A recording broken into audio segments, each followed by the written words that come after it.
అక్కడ పోతాడు. మరి పెళ్ళి అయిపోయి ఒకసారి కాపురానికి ఎక్కడికి వస్తారు?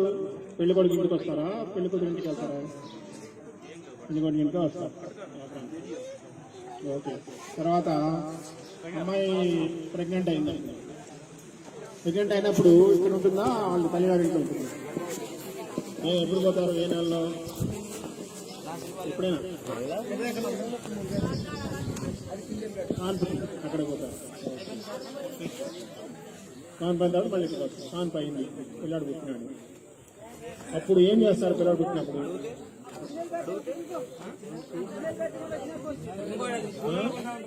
పిల్లి పుట్టిన తర్వాత పురుడు ఎక్కడ జరుగుద్ది?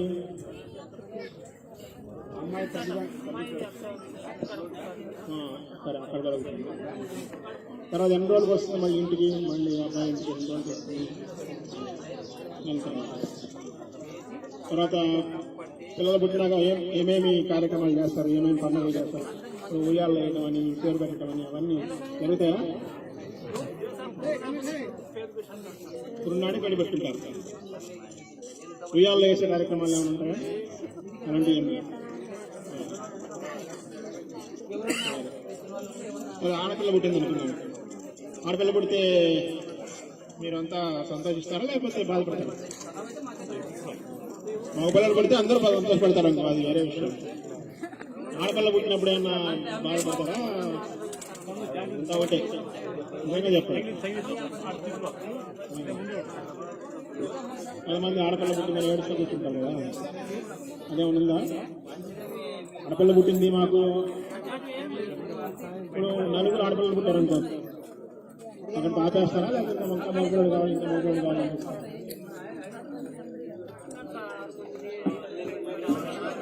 మగపిల్ల పుట్టేదాకా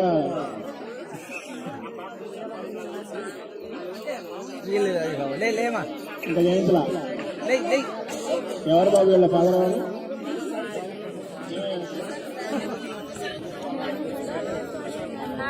మగపిల్లలైనా ఆడపిల్లలు అవుతాయి కదా, మరి ఎందుకు నువ్వు ఇంకా ఆడపిల్ల? మగపిల్ల కావాలా తప్పకుండా? మరి ఎట్లా పోషిస్తావా? మరి అందరికి చదివిస్తావా బాగా? మీరు ఎట్లా పోషిస్తావు అందరినీ? 2 పిల్లలు ఆపేయాలి, మగైనా ఆడైనా. పనికి పోయినా పోషించాలి కదా పిల్లలు. నేను చదువుకోట్లా. చదువుతున్నావా? ఏం చదువుతున్నావు? చూస్తా లేమ్మా లేదా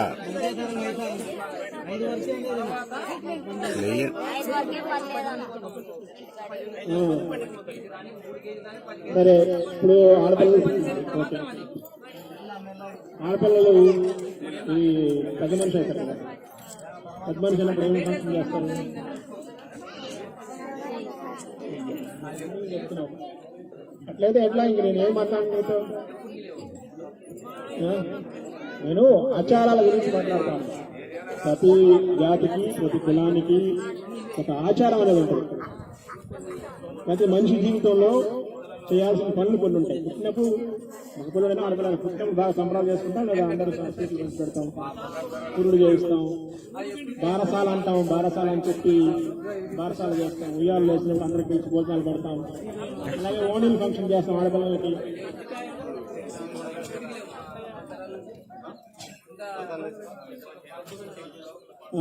అదే మనిషి అన్న ఫంక్షన్ చేస్తారా, చేయరా? చేస్తారు కదా. ఎవరింట్లో చేస్తారు? తండ్రి దగ్గర చేస్తారు కదా, తండ్రి ఇంట్లో చేస్తారు కదా. ఎందుకు చేస్తారు అట్లా?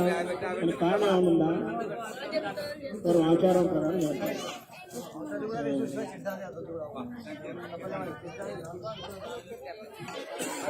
అంటే ఇప్పుడు నేను ప్రశ్నలు కొన్ని అడుగుతున్నానంటే దాని వెనకాల కొంత ఉంటుంది అర్థం. మీరు కరెక్ట్గా చెప్పాలా? ఎలా చెప్తే మళ్ళీ నేను ఏం రాయలేను. అది మీరు కరెక్ట్గా ఏం చేస్తారో అది చెప్పాలి. అందరి దగ్గర జరిగేది అన్ని కులాల్లో చేస్తారు. డబ్బులు ఉన్నవాళ్ళు కొంచెం ఘనంగా చేస్తారు, డబ్బులు ఉన్నవాళ్ళు కొంచెం తక్కువ చేస్తారు. కాబట్టి అన్ని కులాల్లోనూ ఇలాంటి ఆచారాలు ఉంటాయి. సరేనా? మనిషి జీవితంలో కొన్ని సంఘటనలు జరుగుతాయి కదా, సంఘటనలన్నింటినీ మనం సంతోషంగా జరుపుకునే, విచారంగా జరుపుకునే కదా. సంతోషంగా జరుపుకునే ఏంటి? పెళ్లి, పుట్టుక, ఇలా పెద్ద మనిషి అవడం, వివాహం, ఇవన్నీ సంతోషంగా జరుపుకుంటాం. విచారంగా జరుపుకునేది చావు. చనిపోయినప్పుడు ఎలా పాతి పెడతారా మీరు? తగలబెడతారా? పాతి పెడతారు. బరియల్,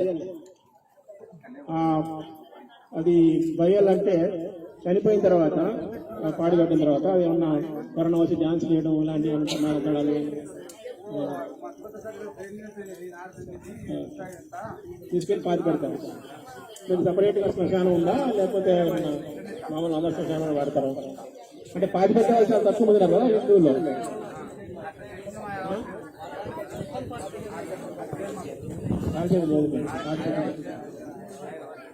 శ్మశానం మరి ఉందా మీకు? శ్మశానం సపరేట్గా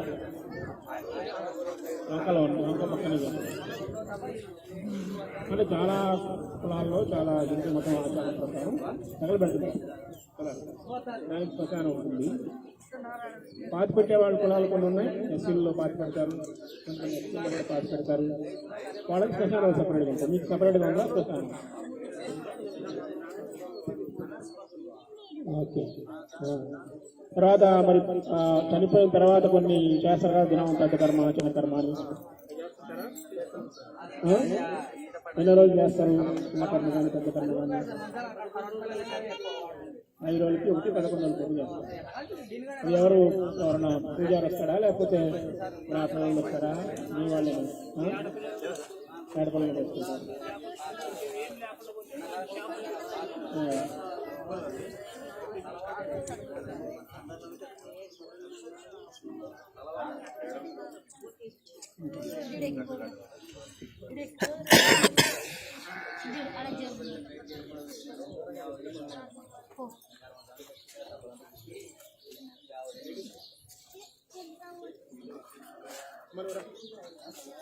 మాట్లాడతారా?